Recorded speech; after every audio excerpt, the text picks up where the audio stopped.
Joseon, ഇത് arsenic ആസിഡാണ്. Kang ടേവ് ഇതവൻ്റെ കല്യാണ ദിവസത്തിൽ കഴിച്ചിരിക്കണം. ഹൃദയത്തിന് അസുഖമുള്ള ഒരാളുടെ മരണം ആരും ചോദ്യം ചെയ്യില്ല. അത് വേണോ? ആ മുഖംമൂടിക്കാരനായിരുന്നു അത്. വേണം. എന്നാലേ എല്ലാം എൻ്റെ ആഗ്രഹം പോലെ നടക്കൂ. അതെ, ജോസോണിലെ ക്യാങ്ങിനെ കൊല്ലാൻ ചട്ടം കിട്ടിയത് അവൻ്റെ രണ്ടാനമ്മയായിരുന്നു. രാത്രി പുറത്തു നിൽക്കുകയായിരുന്നു ക്യാങ്ങും യോൺവുവും. ആ ഗസ്റ്റ് ഹൗസിൽ വയ്യാതായ അവനെ സെക്രട്ടറി വന്ന് കൂട്ടിക്കൊണ്ടു പോയിരുന്നു. അവൻ അവളോട് ആ ഗസ്റ്റ് ഹൗസുമായുള്ള തൻ്റെ ദുരനുഭവം പങ്കുവെക്കുന്നു. എൻ്റെ അമ്മയെ കൊന്ന ആ സ്ത്രീക്ക് മുന്നിൽ ഇന്നും ജയിക്കാനാണ് ഞാൻ ആഗ്രഹിച്ചത്. പക്ഷെ എന്നോടൊപ്പം ആരുമില്ലാത്തതുപോലെ. പെട്ടെന്ന് അവൾ അവനെ കെട്ടിപ്പിടിച്ച് താൻ അവൻ്റെ കൂടെ ഉണ്ടെന്ന് പറയുന്നു.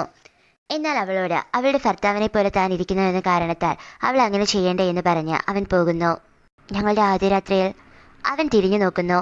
എൻ്റെ ഭർത്താവ് മരിച്ചുപോയി. അദ്ദേഹത്തിന് ഹൃദയത്തിന് അസുഖമുണ്ടായിരുന്നു.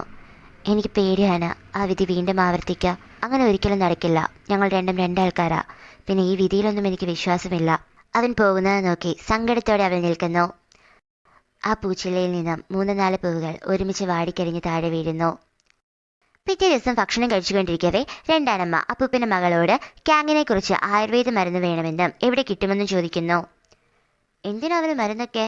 അതേ ഇന്നലെ ക്യാങ് വയ്യാതെ ആ ഗസ്റ്റ് ഹൗസിൽ നിന്ന് പുറത്തേക്ക് പോകുന്നത് ഞാൻ കണ്ടു. പുറകെ യോൺവുവും ഉണ്ടായിരുന്നു. അവളെ തേടി ചെന്നതാണെന്ന് തോന്നുന്നു. അവൻ അത്ര നല്ല കണ്ടീഷനായിരുന്നില്ല അതാ. ഇക്കാര്യം സാവൾ ശ്രദ്ധിക്കുന്നു. അപ്പൂപ്പൻ കനത്ത മുഖത്തോടെ അവിടെ നിന്ന് എഴുന്നേറ്റ് പോകുന്നു. ക്യാങ് ആകട്ടെ ആ ചരിത്രകാരൻ്റെ അടുത്തെത്തിയതായിരുന്നു. പാക് യോൺവുവിനെ പറ്റിയുള്ള ചില വിവരങ്ങൾ അദ്ദേഹം കണ്ടെത്തിയിരുന്നു. പാക് കുടുംബത്തിലെ പാക്കിൻ്റെ ഓർമ്മയ്ക്കാൽ സദ്ഗുണയായ സ്ത്രീ എന്ന പേരിൽ ഒരു കല്ല് നാട്ടിയിട്ടുണ്ട്. പിന്നെ ഈ പെൺകുട്ടിയുടെ ഭർത്താവ് ആദ്യരാത്രിയിൽ എന്തോ അസുഖം വന്ന് മരിച്ചതാണ്. അന്ന് തന്നെ അവളൊരു കിണറ്റിൽ ചാടി ആത്മഹത്യ ചെയ്തു.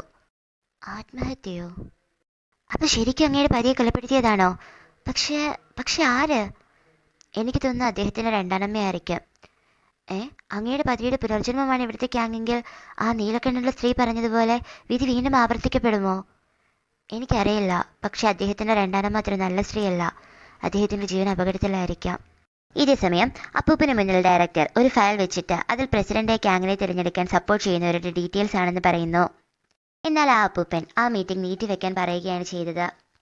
ഓഫീസിലാകട്ടെ യോൺവുവിനെ തേടി രണ്ടാനമ്മയുടെ സെക്രട്ടറി വരുന്നു. രണ്ടാനമ്മ അവളെയും കൂട്ടി ലഞ്ച് കഴിക്കാൻ പുറത്തെത്തിയതായിരുന്നു. സത്യം പറയാലോ യോൺവു, നിനക്ക് വേണ്ടി ക്യാങ് ആ ഗസ്റ്റ് ഹൗസിലേക്ക് പോകുമെന്ന് ഞാൻ ഒട്ടും വിചാരിച്ചില്ല. അപ്പം നിങ്ങൾ മനഃപൂർവ്വം എന്നെ അവിടെ എത്തിച്ചതാണല്ലേ? മൃഗങ്ങൾ പോലും ഇത്തരത്തിൽ പെരുമാറില്ല. നിങ്ങൾക്ക് ഒരു തരത്തിലുമുള്ള കുറ്റബോധമില്ലേ? എന്തിന്? ഞാൻ എന്ത് കുറ്റം ചെയ്തു കുറ്റബോധം വരാൻ? നിങ്ങളോട് സംസാരിച്ചിട്ട് കാര്യമില്ല. അവൾ പോകാനായി എഴുന്നേൽക്കുന്നു. ഒരു കാര്യം ഓർത്തു വെച്ചോ, മറ്റുള്ളവർക്ക് നമ്മൾ നൽകുന്ന മുറിവിൻ്റെ വേദന നമ്മുടെ സ്വന്തം മുറിവിൻ്റെ വേദനയേക്കാൾ ഏറെക്കാലം നീണ്ടു നിൽക്കും. അതിനൊരു ചിരിയോടെ അവർ ക്യാങ്ങിനുള്ള ആയുർവേദ മരുന്ന് നൽകുന്നു. എന്നാൽ അവളത് വാങ്ങുന്നില്ല. അപ്പോഴേക്കും വിവരമറിഞ്ഞ് ക്യാങ് അവിടെ എത്തി അവളെ കൂട്ടിക്കൊണ്ടു പോകുന്നു. കുറച്ച് മാനേഴ്സ് കാണിച്ചൂടെ മോനെ? ഒന്നുമില്ലെങ്കിലും നിന്റെ ഭാര്യയുമായി ഞാൻ സംസാരിക്കുമല്ലേ? പിന്നെ കുറച്ച് നന്ദിയും വേണം. ഞാൻ കാരണം നീ ഇന്നലെ ആ ഗസ്റ്റ് ഹൗസിൽ കയറിയില്ലേ? ശരിയാ, എനിക്ക് നിങ്ങളോട് നന്ദിയുണ്ട്. എൻ്റെ ആ ബലഹീനത ഇന്നലെ അവസാനിച്ചു. നിങ്ങൾ കാരണമുണ്ടായ എൻ്റെ ദൗർബല്യം നിങ്ങൾ തന്നെ അവസാനിപ്പിച്ചു തന്നു. എന്തായാലും ഇനിയനെ തടയാൻ ഒന്നും തന്നെയില്ല. അവൻ അവളെയും കൂട്ടി പോകുന്നത് ഒരു ചിരിയോടെ അവർ നോക്കുന്നു. ഒന്നും നിന്നെ തടയാനില്ല അല്ലേ? നമുക്ക് നോക്കാം. ആ മുഖത്ത് ചിരി മായുന്നു. തിരികെ പോകുമ്പോൾ ക്യാങ് അവളോട് തൻ്റെ അറിവില്ലാതെ ഒരിക്കലും രണ്ടാനമ്മ വിളിച്ചാൽ പോകരുതെന്ന് പറയുന്നു. താൻ എനിക്ക് അത്രയും പ്രിയപ്പെട്ടതാ. താൻ എപ്പോഴും എൻ്റെ അരികിലുണ്ടെങ്കിൽ എനിക്കൊരു സമാധാനമുണ്ട്. എന്തൊക്കെയാ ഈ പറയുന്നത്? ഇത് കേട്ട് ആരും വിചാരിക്കും താങ്കൾക്ക് എന്നെ ഇഷ്ടമാണെന്ന്. ആൾക്കാരെ വിചാരിക്കട്ടെ എനിക്കിഷ്ടമാണെന്ന്. അവളുടെ കണ്ണുകളെ നേരിടാനാകാതെ അവൻ മുന്നിൽ പോകുന്നു. പുറകെ അവളും. രാത്രി സാവളും സെക്രട്ടറിയും കൂടി ഓരോന്നൊക്കെ പറഞ്ഞ് ക്യാങ്ങിനെയും യോൺവുവിനെയും ഒരു മുറിയിലിട്ട് പൂട്ടുന്നു. ലൈറ്റും അടയ്ക്കുന്നു. ഇത് ശരിക്കും വർക്കാവുമോ? ഒറ്റയ്ക്കൊരു മുറിയിൽ അവർക്ക് രണ്ടുപേർക്കും എത്ര നേരം പിടിച്ചു നിൽക്കാൻ പറ്റും? നമ്മളും ഇവിടെ ഒറ്റയ്ക്കാണല്ലോ. ശരിയാണല്ലോ എന്ന് പറഞ്ഞ് അവൾ സെക്രട്ടറിയെ ചുംബിക്കുന്നു. സംഭവം സെക്രട്ടറിക്ക് അവളെ ഇഷ്ടമാണെങ്കിലും പെട്ടെന്ന് അവളിൽ നിന്ന് അങ്ങനെ ഒരു മൂവ് അയാൾ പ്രതീക്ഷിച്ചിരുന്നില്ല.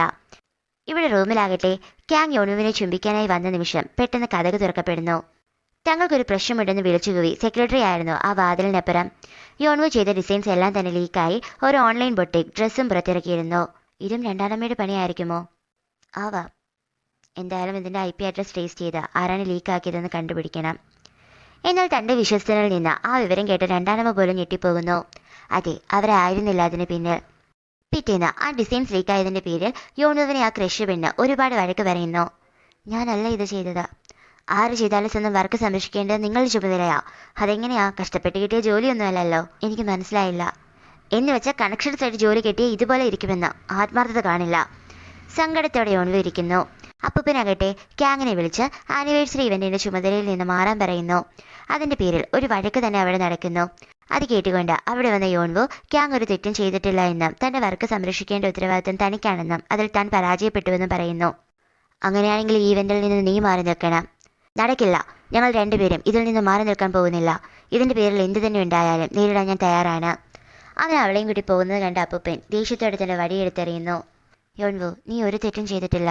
ഞാനൊരു കാര്യം ഓക്കെയാണെന്ന് തന്നോട് പറഞ്ഞാൽ അത് ഓക്കെയാണ്. മറ്റാരെന്ത് പറഞ്ഞാലും താൻ കേൾക്കണ്ട. അവൾ സന്തോഷത്തോടെ അവനെ നോക്കുന്നു. അവന്റെ വാക്കുകൾ ഇൻസ്പിറേഷനായി എടുത്ത് അവൾ പൂർവാധികം ശക്തിയോടെ പുതിയ ഡിസൈൻസ് തയ്യാറാക്കുന്നു. മിഡാമിന്റെ സജഷൻ സ്വീകരിക്കുവാനും അവൾ മറന്നില്ല. പണിയെടുത്ത് തളർന്നു കിടന്നുറങ്ങുന്ന തന്റെ ഭാര്യയെ നോക്കി ചെറു ചിരിയോടെ ക്യാങ് നിൽക്കുന്നു.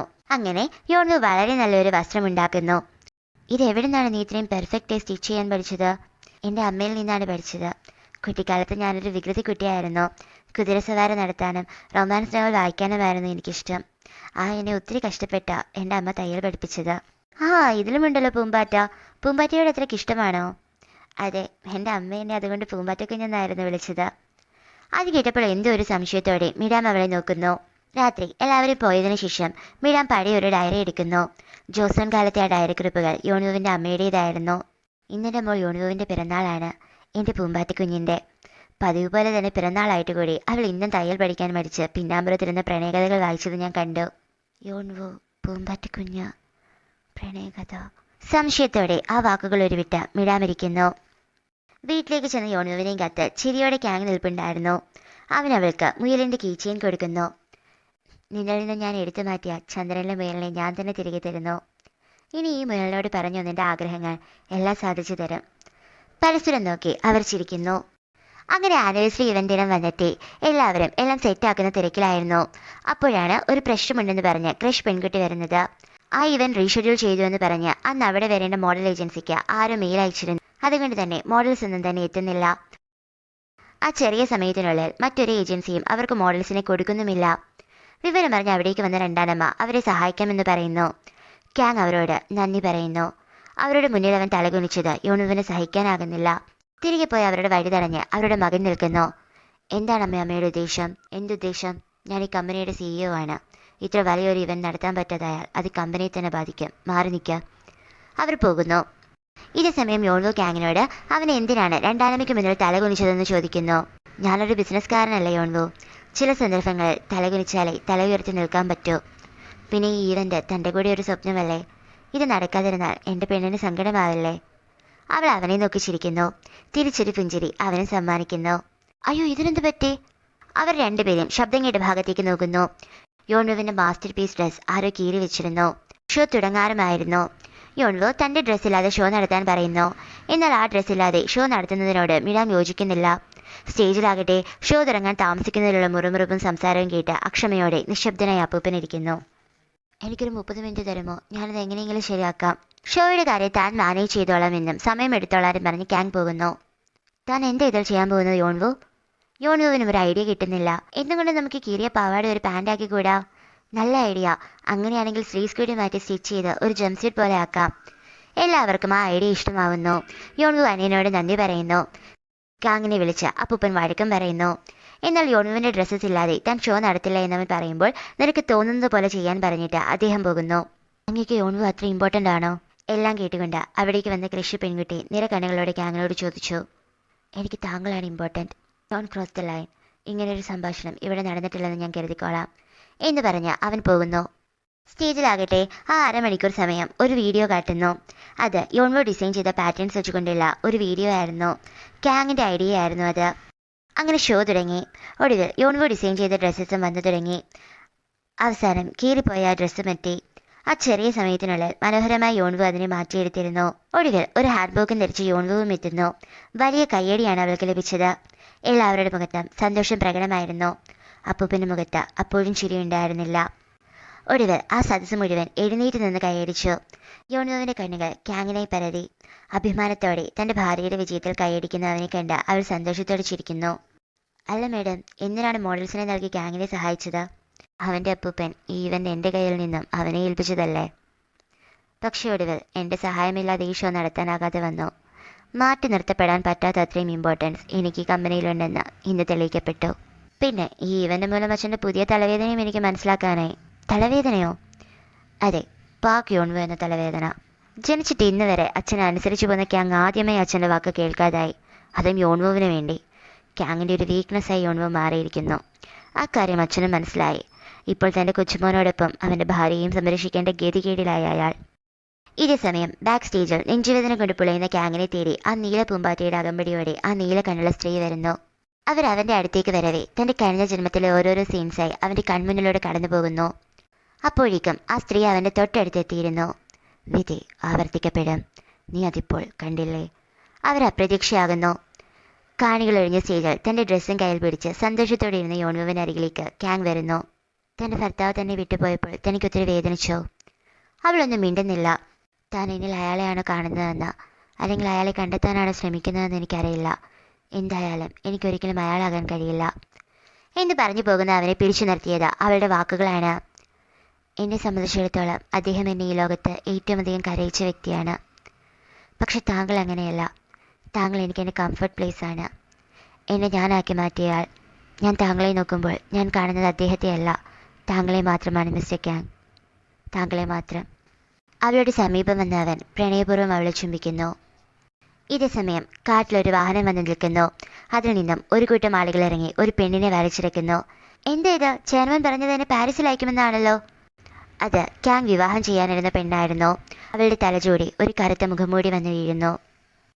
ആ ബാറിൽ നിന്നും പോകാനൊരുങ്ങവെയാണ് രണ്ടാനമ്മയുടെ വിശ്വസ്തൻ ആ വാർത്തയുമായി വരുന്നത്. മിസ്റ്റർ ക്യാങ് ഈയിടെയായി കഴിക്കുന്ന ഒരു മരുന്നാണ് മേഡം ഇത്. ഹൃദയത്തിൻ്റെ അസുഖത്തിന് കഴിക്കുന്നതാണിത്. തൻ്റെ അമ്മയെപ്പോലെ അയാളും ഒരു ഹൃദ്രോഗിയാണെന്ന് തോന്നുന്നു. എനിക്ക് കിട്ടിയ തുറപ്പിച്ചീട്ട് നോക്കി അവർ ചിരിക്കുന്നു. ഇതേ സമയം യോൺവുവിൻ്റെ ആ ചിത്രത്തിൽ നോക്കി നിൽക്കുകയായിരുന്നു അപ്പൂപ്പൻ. അയാളുടെ കയ്യിലിരുന്ന ആ വാച്ചിൻ്റെ സൂചി പെട്ടെന്നൊന്ന് ചലിക്കുന്നു. ഒരേയൊരു ചലനം.